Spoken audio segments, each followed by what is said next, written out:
안녕하십니까 시청자 여러분, 이주천TV의 이주천입니다. 자, 오늘 2024년 5월 24일이죠. 네. 24일. 예. 지금 금요일인데 날씨가 지금 엄청나게 덥습니다. 지금 저 지구 온난화로 지금 기후 변동이 지금 말할 수가 없을 것 같습니다. 자, 오늘 두 번째로 우리 정영순 교수님, 한국학중앙연구원에 계시는 정영순 박사님 모시고 두 번째 토크쇼를 진행하겠습니다. 지난번에 언급했듯이 북한 주체 사상의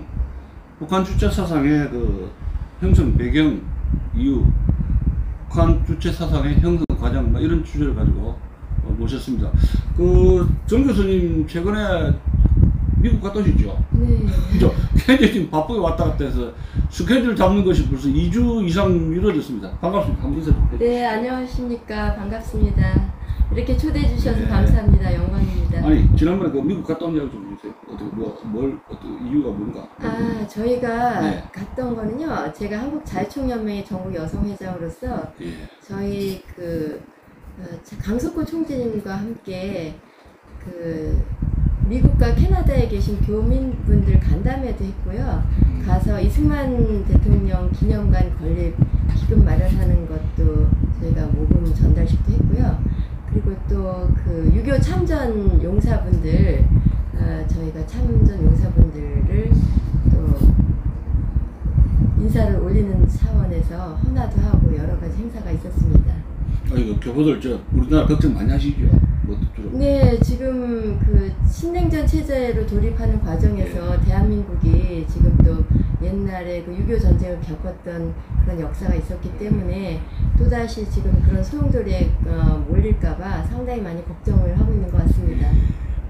6.25 때 그때가 냉전 체제였고, 네. 지금은 이제 신냉전 체제로 역사가 지금 반복하게 되는데, 네. 우리 오늘 토크쇼 주제로 50년대부터 60년대 소위 주체 사상, 그때가 냉전 체제였잖아요. 그렇죠. 그죠? 그래서 독일에서 주체 사상 연구하셨잖아요. 네. 남편 덕분에 주체 사상 거기서 덕도 많이 봤다고 말씀하셨는데, 네. 아니 남편 자랑 좀 주십시오. 남편요? 자랑 브릿지. 글쎄요. 그래요? 예, 브릿지 자랑 좀 해주세요. 글쎄요, 남편 자랑하는 거는 팔불출이 아니 그래도 괜찮아요? 모르잖아요. 네. 독자들이. 사실은 남편이 토목공학 전공인데요. 예. 브릿지 다리 전공입니다. 네, 그래서 독일에서 박사학위를 끝내고 그리고 필립 홀츠만이라는 연구소에 취직을 했었는데요. 그때 첫 번째 프로젝트가 독일 베를린에 있는 스프레강에 우리나라 한강철교와 같은 그런 다리가 있는데요. 거기 오버바움 브리케라고 1800년대에 프리드리 대왕이 만든 다리입니다. 그 다리가 이제 200년이 넘은 다리인데, 그 다리가 독일이 분단이 되면서 우리나라 한강철교처럼 전철이 1호선이 왔다 갔다 다녔어요. 그런데 동서독이 분단이 되는 가운데 동베를린, 서베를린이 이제 나눠지면서 그 다리도 끊겼습니다. 그 다리 끊겼구나. 네, 끊어졌던 다리를 이제 독일이 1990년대에 통일이 되면서 그걸 잇는 프로젝트가 있었는데, 남편이 우연하게도 그 프로젝트를 맡아서 설계를 하게 됐습니다. 굉장히 실력자네. 그걸 인정받았습니까? 그 설계도를.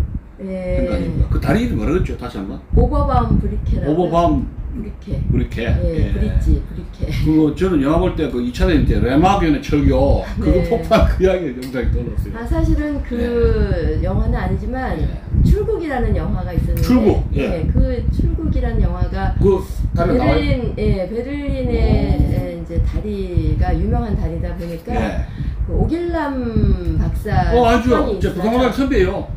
그러세요?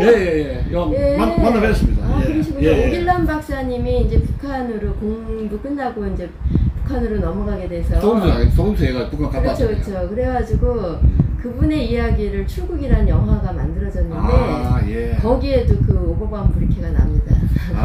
그러시구나. 네. 오길남 박사님 제가 안 만나 뵀죠. 근데 그 다리가 분단됐었을 때, 이제 끊어졌던 다리가 독일이 통일이 되면서 이어질 때 그거를 이제 잇는 과정에서 토목 설계를 남편이 하게 됐어요. 남편 되시는 성함이 박선규 교수예요.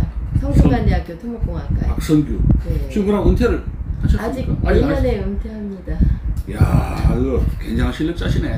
자방. 거기가 요즘 베를린 굉장히 유명한 명소가 된 거 아니에요? 명소가 됐어요.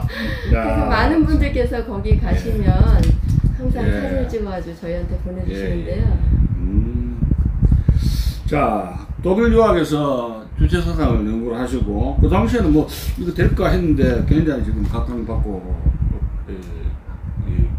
있는 주제가 주체사상, 북한 주체사상인데, 그것도 너무나 유행하기 때문에 북한 주체사상이 남한에도 유행병처럼 퍼져가지고, 주체사상파가 생겼습니다. 학생운동 애들이 철없이 미친 듯이 지금 해서 정치 권력을 또 장악했고.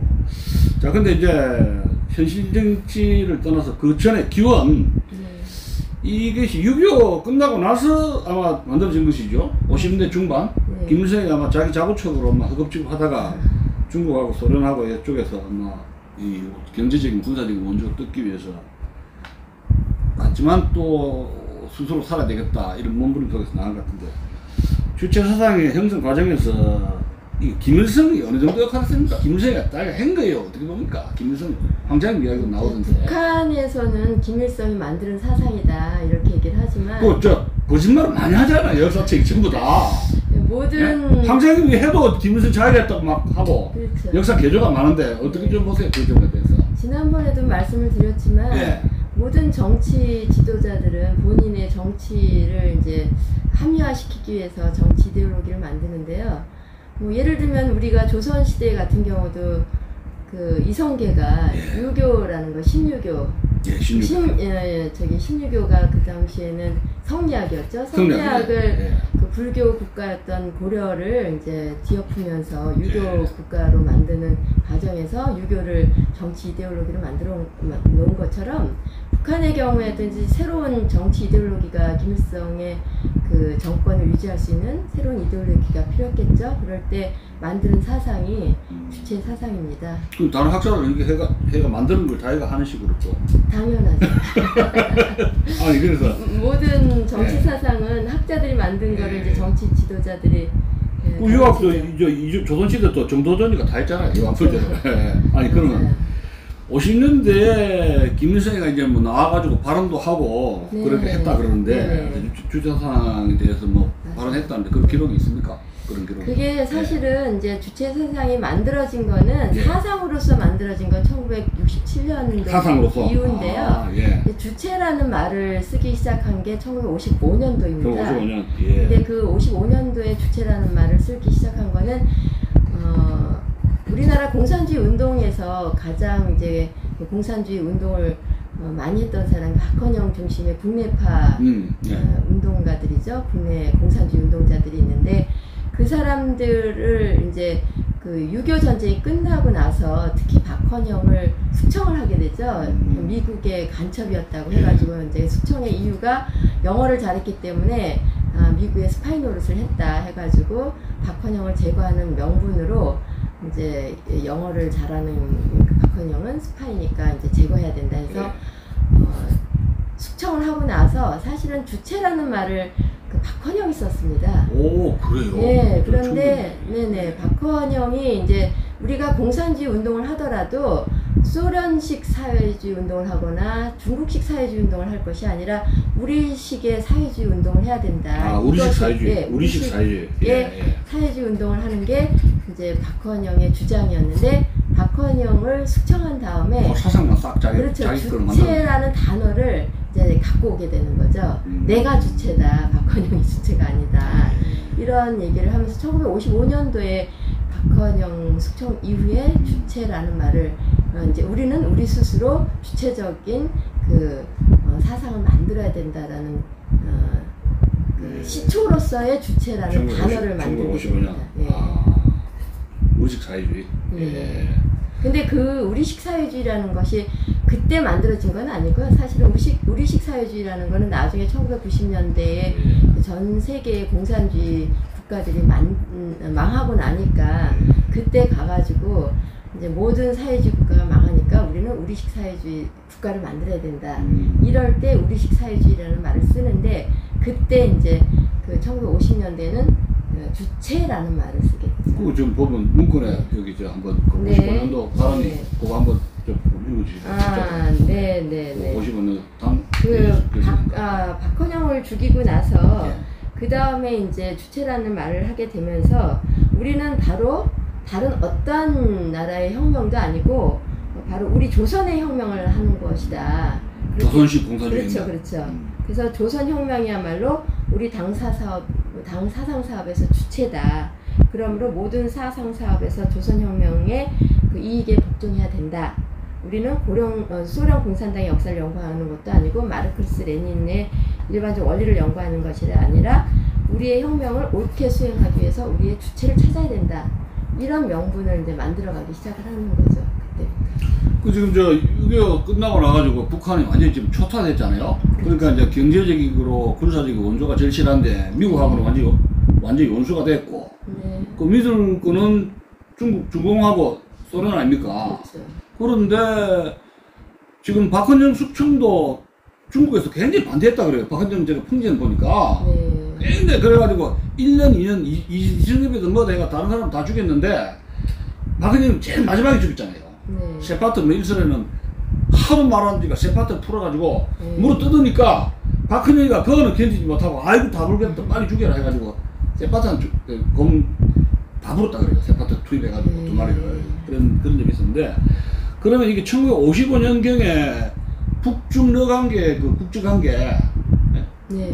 그냥 있어 그거 어떻게 좀 설명됩니까? 후르초프 또 나오잖아요. 그렇죠. 스탈린이 53년 죽었잖아요. 맞아요. 사실은 그 북한의 공산주의 국가가 성립이 된 거는 워낙에는 스탈린이 그 박헌영과 김일성 중에 어떤 사람을 그 북한의 지도자로 만들 것인가. 선을 봤네요. 미안해. 그렇죠. 예, 고민을 했는데 김일성을 이제 채택하게 된 거는 김일성이 좀 생긴 것도 잘생겼고 그 다음에 러시아어를 좀 하니까 소통이 좀 되고 소련 군 대장하고 그렇죠, 대유로 그렇죠. 있었잖아요. 예, 있었으니까요. 그런데 또 박헌영의 경우는 약간 좀 샤이한 성격이었는가 봐요. 약간 소극적이고 생긴 것들은 나이도 많고 좀 이렇게 힘이 없어 보이고 충복으로 10년 차이 충복으로 스탈린의 충복으로 키우기에는 좀 부족하다 생각하니까 공부를 좀 너무 많이 했으면 말을 또 안 듣잖아요. 인텔리 공산주의자 말을 안 듣잖아요. 거기다가 또 이제 국내 공산주의 우리식 사회주의를 하겠다라는 그런 생각이 있으니까 소련식을 받아들이지 않을 것이니까 이제 소련식의 사회주의를 받아들일 수 있는 사람은 김일성이다 해서 충복을 심은 거죠. 김일성을.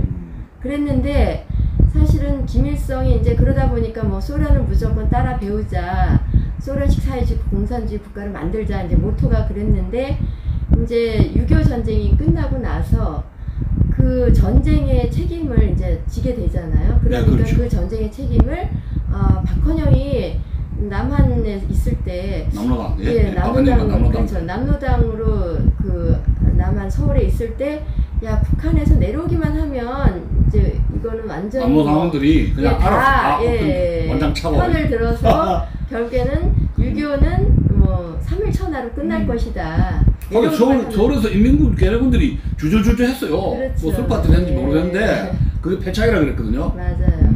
그러니까 이제 내려오기만 하면 공산주의 국가로 그냥 통일되는 거는 순식간이다 이렇게 얘기해서 이제 김일성은 뭐 박헌영도 남한에서 밀어주고 그 다음에 그 소련에서도 이제 스탈린의 경우에는 절대적으로 이렇게 서포트를 하진 않았어요.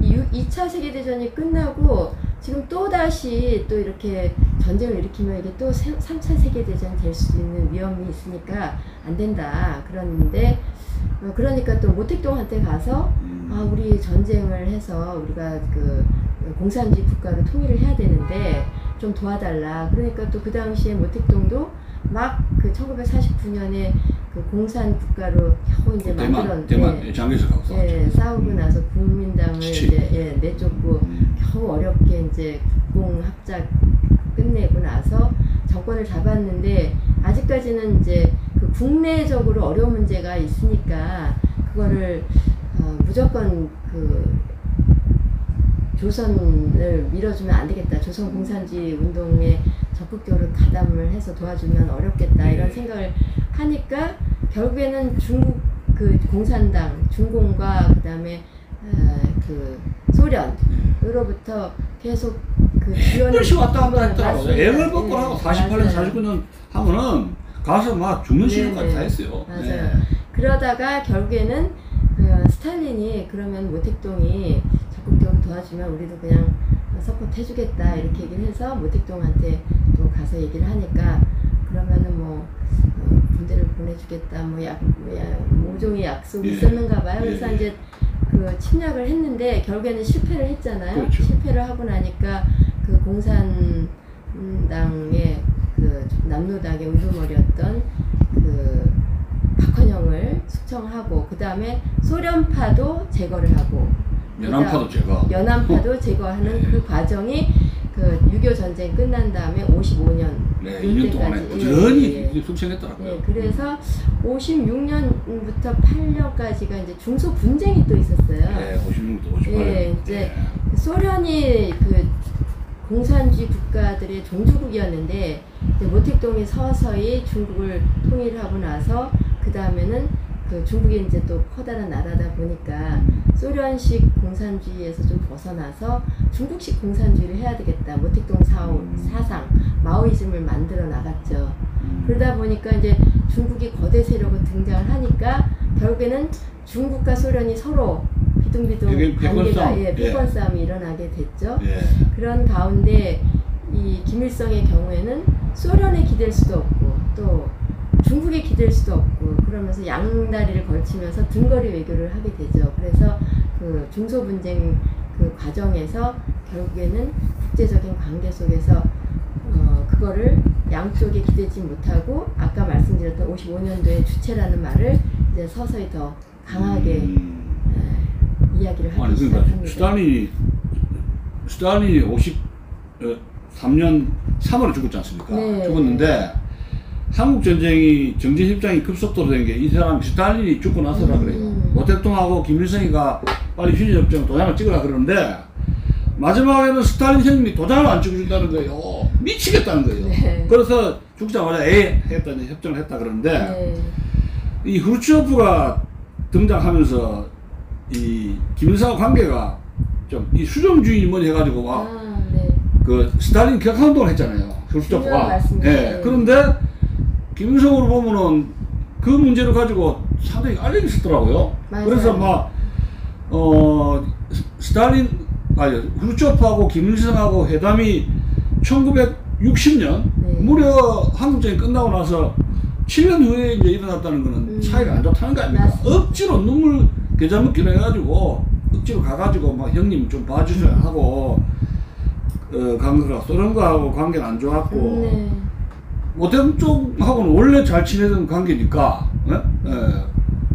그 부분이 굉장히 중요한 부분인데요. 네. 사실은 그 후르츠초프가 등장을 하고 나서는 소련 공산당의 그 모토는 이제 스탈린의 1인 독재 체제가 이제 약간 이제 무너지고 그 집단 지도 체제라는 그런 형식으로 가게 됩니다. 그래서 1인 독재 체제를 비판을 하게 돼요. 그러다 보니까 이제 김일성이나 모택동의 경우는 1인 독재 체제를 하고 싶은데 소련이 그런 영향력을 발휘하니까 야 소련식으로 따라가면 안 되겠구나. 그래서 이제 모택동의 경우에도 정권을 이제 1인 독재 체제를 스탈린 체제를 좀 더 강화시키고 싶으니까 결국에는 후르츠초프하고 거리를 두게 됩니다. 소련하고. 그리고 모택동이랑 스탈린하고 인연 분쟁이 났죠. 서로가 누구 공산주의 원조가 누구냐 해가지고 왜 모택동하고 후르츠초프하고 사상 문제 붙잖아요. 예? 수정주의 그게 문제. 바로 이제 그런 경우. 그 후르츠초프 당신은 리비전 수정주의자다. 그렇죠, 예? 그렇죠. 마르크스 정통 마르크스는 너가 아니다 하면서 막 서로 공격하잖아요. 맞습니다. 예.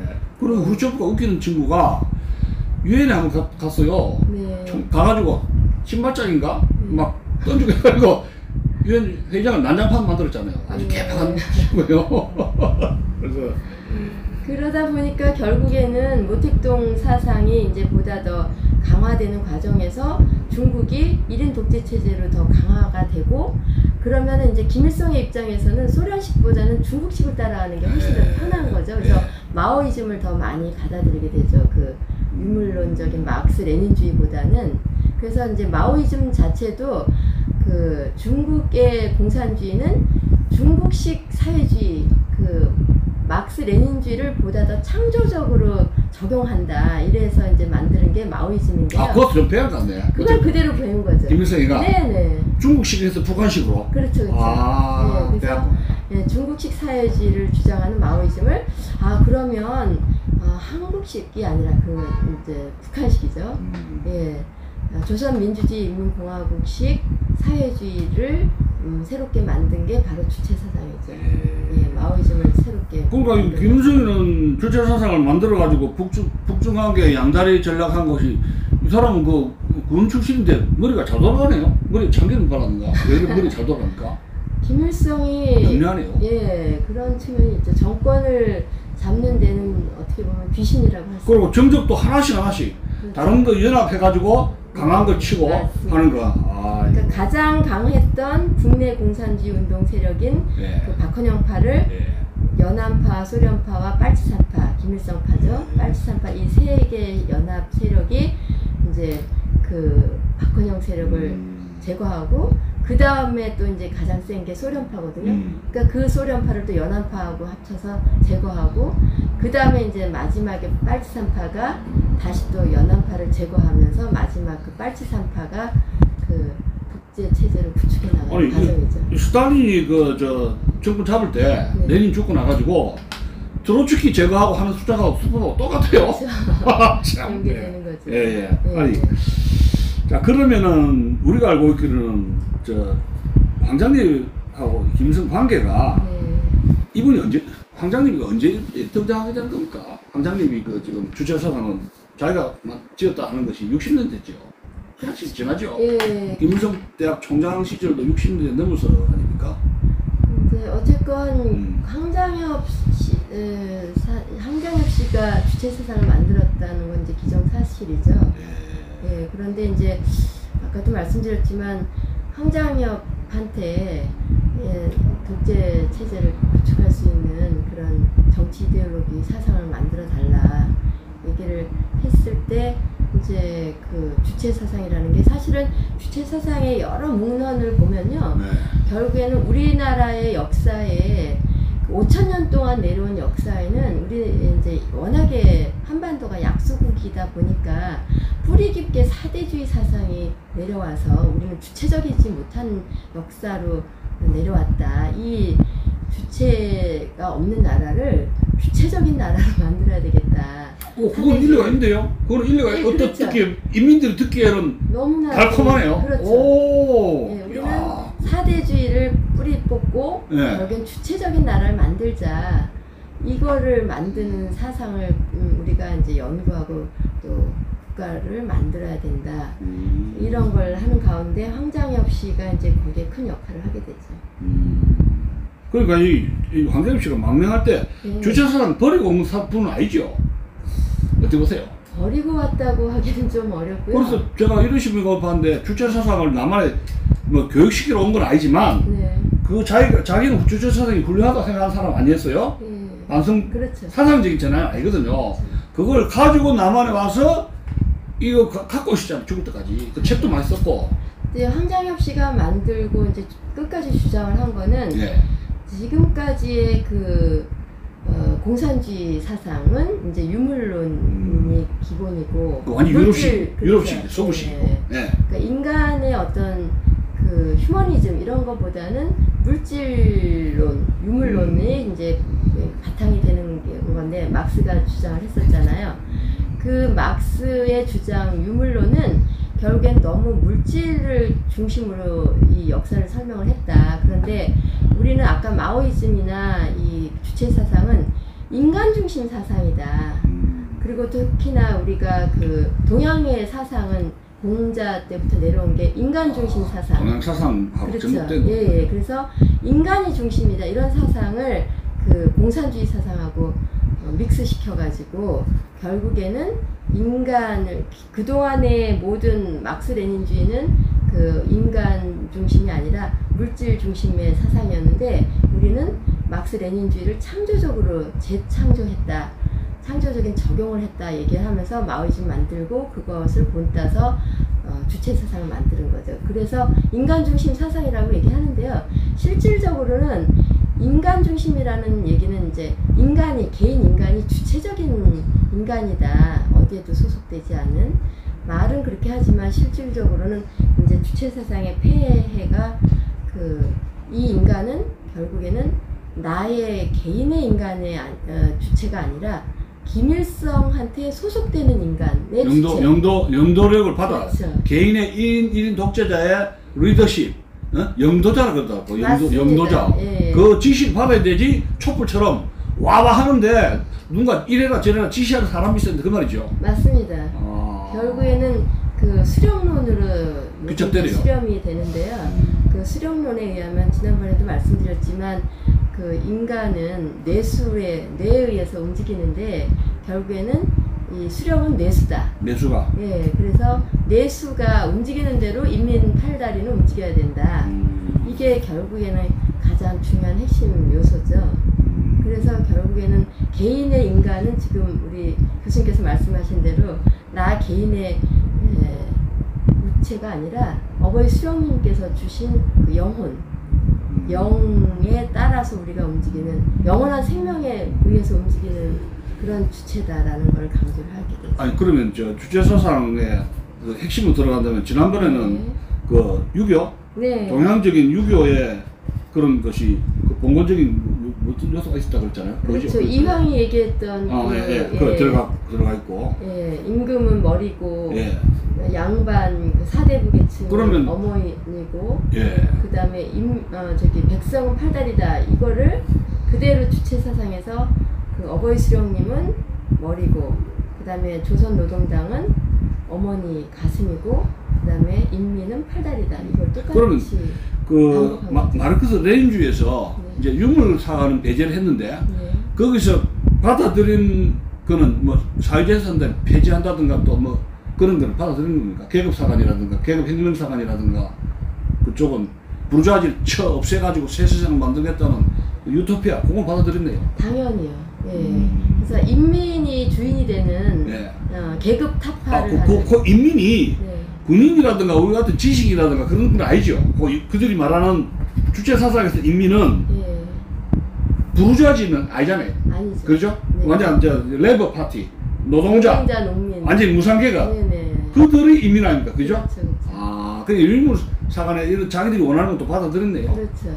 그러고 또 이제 기독교 사관, 기독교는 아닙니까? 맞습니다. 김영기 뭐 해가지고 네. 목사 출신 장로라 그랬나 아버지가 뭐 교회 일찍 어머니 강반석. 네, 강반석. 예, 어머님이 예. 기독교 신자였어요. 이름도 반석이라는. 강반석. 예, 굉장한 기독교 신자였는데 아마 어렸을 때 어머님을 따라서 교회를 많이 갔을 것 같아요. 그러다 보니까 그 기독교에서 얘기하는 아까 그 수령론에도 예. 또 아까 이제 제가 말씀드렸던 이황의 사상이 들어가 있다고 했는데 그 영원한 생명을 얘기하거든요. 영생. 예. 예. 그렇죠. 기독교에서 영생을 얘기하는데 예. 그 영원한 생명은 하나님께서 주시는 거잖아요. 예. 기독교에서. 예. 그거를 이제 하나님처럼 김일성을 신격화시킨 거죠. 어버이 수령님이 영원한 생명을 주셨고, 그 다음에 육체적인 생명, 저의 육체적인 생명을 주신 부모님, 예. 어머님, 아버님은 유한한 생명이다.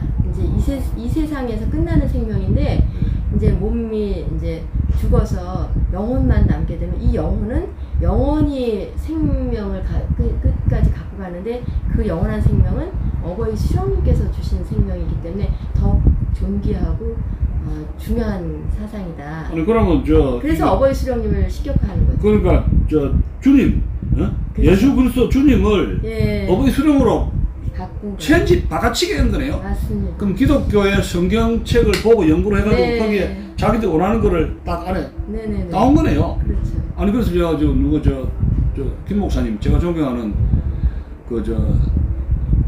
두레마을에 있는 김준호 목사님 네네. 북한 몇 번 갔잖아요. 네. 가니까 주기도문을 어버이 수령으로 바꿔치게 해서 맞습니다. 그거를 이렇게 인민들한테 교화시키고 네. 있다고 들었어요. 네네네. 저는 북한 겁이나 못 가는데 그러면 기독교 따고 유물사관에 불월달 계급혁명론 따고 네. 그 다음에 봉건시대의 어떤 어른들 어버이 뭐라 그러죠? 여기 저 이왕이거든. 네. 도덕적인 따고 전부 다 좋은 것만 다 짬뽕 해가지고 다 섞어서 만들었네요. 예, 복합적으로 만든 사상이라고. 다만 예수 그리스도처럼 수령에 대한 비판은 예수 그리스도처럼 절대 비판 못하게 맞습니다. 그것만 딱 한 게. 예. 예, 참 기가 막힌.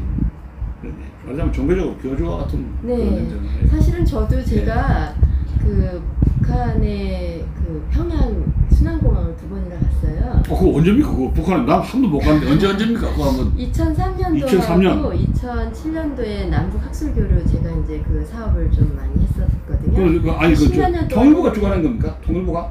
아니요. 그럼 민간이에요? 저희 한국학정연구원에서 한국정연구원에서. 네, 제가 이제 북한사를 전공하다 보니까 저희 프로젝트 중에 이제 그 남북 학술교류. 요 2003년, 했어요. 2007년 시대는 김대중 노무현 시대는 또 이게 맞습니다. 유행이에요. 네, 맞아요. 갔다 오셨구나. 네, 몇 번 며칠 좀 간단하게 좀 설명 좀. 제가 한 열흘 정도를 갔는데 뭐 아니 2003년도, 2007년도 네네 둘 다. 합쳐서 둘 다 열흘. 열흘씩. 예. 그때 백두산 천지에 가서 보트도 타고 오호. 네, 산천어 회도 좋은 거 다 구경하셨네. 예, 떠서 줘서 먹기도 했는데요. 네. 그때 거기 그 순환공항에 내려서 몇 명 정도 갔습니까? 한 2, 30명 2, 갔어요. 30명. 예. 그런데 순환공항에 내려서 그 공항에 그 음악이 나오는 거나 또 예. 고려 호텔에서 새벽 5, 6시 되니까 예. 이렇게 무슨 음악 소리가 들리더라고요. 예, 창문을 열어서 들으니까 예. 우리 옛날에 어렸을 때 그 새마을 운동 예. 할 때 그 노래가 나오는 것처럼 원래 그 곡조가 비싸단 말이죠. 나오더라고요. 근데 그 곡조가 예. 음은 예. 그 기독교에서 찬송과 비슷하더라고요. 그 가사는 새마을운동 가사 비슷하고. 아니요. 새마을운동 가사가 아니라 이제 주체의 사상 어버이 수령님을 주체 노래. 예, 주체의 노래 이제 어버이 수령님을 찬양하는 노래가 나오는데 찬양가구나. 예. 주체 찬양가. 그렇죠. 주체 찬양가인데 수령님 찬양가인데 그 교회에서 하는 찬양가 곡조가 거의 비슷하다. 비슷하더라고요. 어딘지 모방할 수밖에 없잖아요. 그거 서로 지키긴 돈 드니까. 네. 근데 찬송가가 비슷하단 말이죠. 네, 네. 주 예수 그리스도 하는 찬송가 많잖아요. 네. 그 가사만 바꾸면 되겠네요. 그러셨구나. 네. 거기서 느낀 건 뭡니까? 2003년, 2007년 가서 이거 괜히 왔다는 생각 듭니까? 아니면 뭘 보셨어요? 제가 사실은 김일성 지금 아마 태영철 김일성 총장님께서 김일성 대학교 총장님께서 그 사회과학원 원장님이실 때 예. 그때 저희가 이제 그 학술대회를 했어요. 10몇 년 동안 하는 가운데 그때 한번 했을 때 제가 주체사상과 유교라는 그 논문을 썼기 때문에 예. 제가 그 당시에 그 논문을 또 발표를 했어요. 그런데 그때 굉장히 그 북한 학자들이 비상이 걸렸어요. 심양에서 왜? 학술대회를 했었는데요. 예. 거기는 학술대회 자체도 예. 사실은 학자들이 외화벌이를 하는 거예요. 그래서 이제 저희가 그분들한테 뭐 발표료, 토론료 같은 걸 주고 또 뭐 비행기표 이런 거 다 이제 비용을 대는데 심양까지 거의 뭐 15-6시간을 평양에서 이제 완행 열차를 타고 오는 거예요. 그 비행기 값을 절약하기 위해서. 그리고 왔는데 와서 그 이제 한 밤 12시 넘어서 도착을 했던 것 같아요.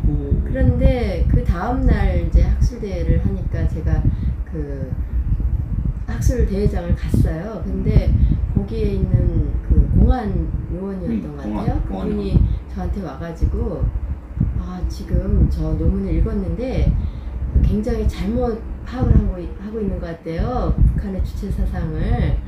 그래서 그거를 토론을 좀 하자고 발표를 하지 말고 우선은 토론을 먼저 하재요. 그래서 제가 저는 지금 9시 당장 들어가서 토론을 해야 되는데 죄송하다고 지금 발표를 들어가야 된다니까 갑자기 그분들이 긴장을 해가지고 밤새도록 제 논문을 가지고 토론을 했다는 거예요. 그 전날? 전날. 12시 넘어서 왔는데 주체사상 굉장히 민감하잖아요. 그 주체사상을 도대체 어떤 논문을 썼나 하고 봤는데 사실은 주체사상과 유교라는 제목은 결국에는 유교를 본따서 좀 보이지 않게 독재를 했다라는 걸 간접적으로 표현을 했거든요. 약간 이제 북한학자들은 비상이 걸린 거죠. 6.25 독재 국가다. 그런 그렇죠. 것을 이거 아이라고 또 잘 얘기를 해야 되겠죠. 그래서 저보고 주체 사상을 잘못 파악을 했다 그러면서 이걸 쫙 이제 얘기를 하는 거예요. 그래서 그러면은 이 빨간 줄 근거를 다 빼고 발표를 해달래요. 오호. 그래서 한문 보니까 잘 치면 돼. 한문 잘 치면 글쎄 돼. 말이에요. 근데 그래서 제가 알겠다고 네. 저도 이제 북한의 체제를 잘 아니까 이분들이 잘못 이야기를 하고 가면 그분들도 또 숙청을 당할 게 뻔하니까 오호. 제가 그분들을 숙청당하게 할 수는 없잖아요. 그래서 제가 알겠다고 제가 빨간 줄은 다 그게 2003년입니까? 2007년이에요? 2000 언제? 그거는 이제 북한에 갔기 때문에 예. 거기서는 직접 그런 얘기를 할 수가 없었고 예. 연도. 심양에서 2000 몇 년도인지는 잘 모르겠는데 아마 2007년도 이후였던 것 이후에요? 같아요. 그렇죠. 세 번째 거구나. 예. 그런데 그때 이걸 제가 원고를 보니까 다 빨간 줄을 권았더라고요. 그럼 발표를 어떻게 합니까? 발표할 내용이 없는 거예요. 다 그거 빨간 줄. 아이고. 그래서 제가 이거를 어떻게 하나 하다가 그때 이제 들어가가지고 대회장에서 저는 이제 북한에 살았던 사람도 아니고 그냥 남한 학자로서 북한의 주체 사상을 연구한 사람이기 때문에 잘못 파악한 게 많을 거다. 아마 잘못 파악한 게 있으면 오늘 이 자리에서 지적을 해주시면 제가 새롭게 공부를 하겠다. 그렇게 얘기를 하고 이제 간접적으로 이제 주체 사상이 어떤 거고 이렇게 얘기를 했어요. 몇 분 했어요? 몇 분? 한 15분 정도 15분. 발표를 했을 거예요. 그랬더니 이제 그 당시 김일성 종합대학교의 그 철학부장, 역사학부장이 이제 날카롭게 비판을 하는 거죠. 전혀 잘못된 사상. 몇 분? 한 10분, 20분 하겠네. 예, 그렇죠. 길게 했겠네. 예. 왜냐면 그래 해야 중성으로 해가 평양 보고되면서 그렇죠. 이 양을 살아남을 수 있단 말이에요. 맞아요. 그래서 참. 제 논문을 이제 비판을 많이 해서 제가 그런 면도 있군요 하고는 제가 새롭게 배웠으니까 앞으로는 좀 더 제가 다시 연구를 좀 더. 그럼 그건 주제사상 중성 1분, 찬양 1분도 겠네. 뻔하잖아요. 예. 다 이게 저거 다 수령님 뭐 네, 100% 완벽한데 왜 말이 맞느냐? 네. 그거 아니에요. 그렇죠. 어허 참. 한국 학자는 그 몇 명 갔어요? 한 30명 갔죠. 네. 그거 보고 기도 안 차겠네요. 그런데 그 북한하고 결혼하다가 보면 나중에는 이거 안 되겠다고 생각되는가 봐. 이거 더 이상 할 수가 없다. 사실은 제가 그래서 예. 북한에 가서 제가 직접 그 체제를 보면서 왜냐면은 거의 모든 사람들을 1대1 비슷하게 2대1로 공안이 따라다니면서 계속 감시를 하거든요. 징그럽게 따라다닌다 그래. 네. 징그럽게. 그래서 이제 혹시라도 말을 잘못하면 억류돼서 그때 그 원비어 사건 있잖아요. 원비사가 맞아요. 네. 그런 원비사 것처럼 사건이구나. 말을 잘못하면 이제 거기에서 억류되는 거죠. 그러니까 저도 굉장히 진짜 위험한 상황이었죠. 억류될 뻔할 수 있었던. 네. 아이 그런 일이 있었구나. 그럼 지금 그러면 북한 가서 어떤 지금 결론 내리고 있습니까? 소감 이렇게 평양 가서 보니까 우리가 생각한 거 이상이더만요. 제가 아까 이상하고.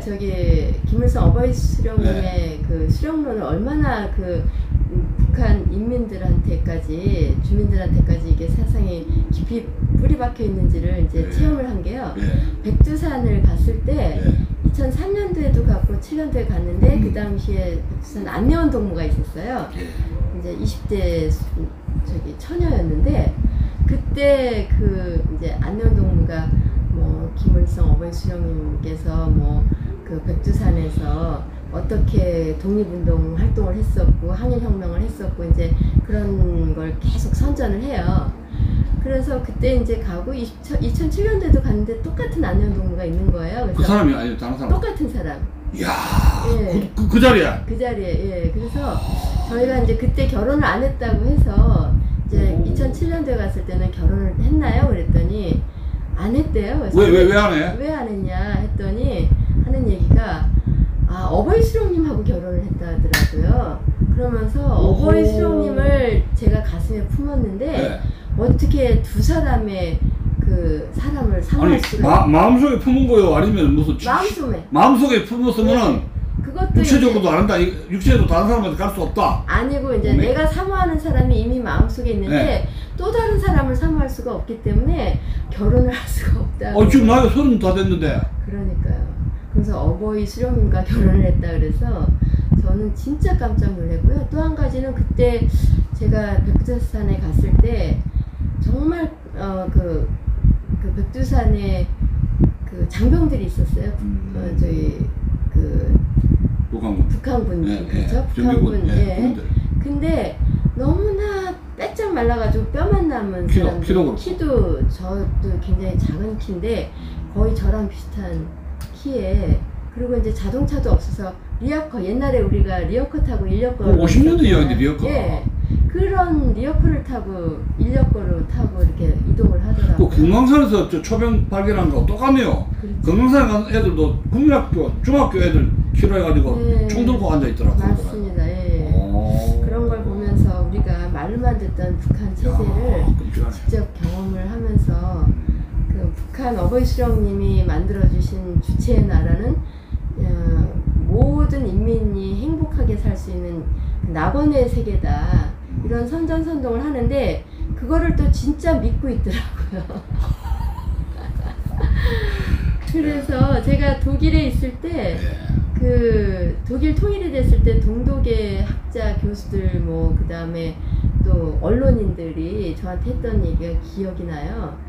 남북한이 통일이 되면 그 동서독이 통일이 됐을 때보다 더 심각할 거다. 뭐가 심각하고 뭐가? 그래서 제가 왜 뭐가 심각하겠냐 했더니 북한 주민들이 워낙에 거기는 지상낙원이고 남한 인민들은 헐벗고 굶주리고 그 미 제국주의 앞잡이한테 그 맨날 그 당하고 살고 있는데 그 식민지 국가로 전락해서 살고 있는데 갑자기 통일이 되면 남한 주민들이 너무나 잘 살고 있는 걸 보면 아마 쇼크사로 죽을 거라고 그런 이야기를 하더라고요. 근데 진짜 그렇게 믿고 있는 주민들이 어느 날 갑자기 이게 뚝이 터지면 쇼크를 받을 거다라는 생각은 들더라고요. 아니 동서도 통일한 지 이제 벌써 10년 또 오래됐는데 계속 그 차별이라든가 의식을 하고 있다 그래요. 그렇죠. 지금 30년이 지났는데 그죠? 그런데도 이런 의식이라든가 빈부격차 이걸 해소를 못하고 있다 그러더라고요. 맞아요. 2등 국민으로. 2등 국민, 동독인들은 자기를 2등 국민으로 인식을 하고 있다고. 맞아. 콤플렉스, 소득 콤플렉스가 있다고. 외시, 오시 해가지고. 30년 지났죠. 예, 웨스트 독일, 그 다음에 오스트 독일 해가지고 외시, 오시 이렇게. 아니, 근데 그 독일 그 유학 시절이 몇 년 계시다고? 그 독일 통일 때 계시잖아요. 네, 90년에서 96년까지 있었는데요. 그때 독일 통일이 89년, 90년, 그때네요. 90년에 됐죠. 아, 그럼 독일 통일 이야기 한번 다음에. 자, 오늘 뭐 시간이 많이 지났습니다. 그래서 북한 주체사상 형성 과정에 대해서 우리 정 교수님한테 여러 가지 귀중한 증언을 많이 들어봤습니다. 다음 시간에는 독일 통일 90년에서 96년 동안 유학에 있었다 그러니까 우리나라 통일, 북한 동서독 독일 통일이 주는 한국 통일의 교훈이랄까 뭐 이런 제목을 가지고 또 한번 세 번째 시간 한번 말해볼까. 또 초청해 주셨으니까 예. 감사합니다. 네, 영광입니다. 감사합니다. 네, 수고하셨습니다.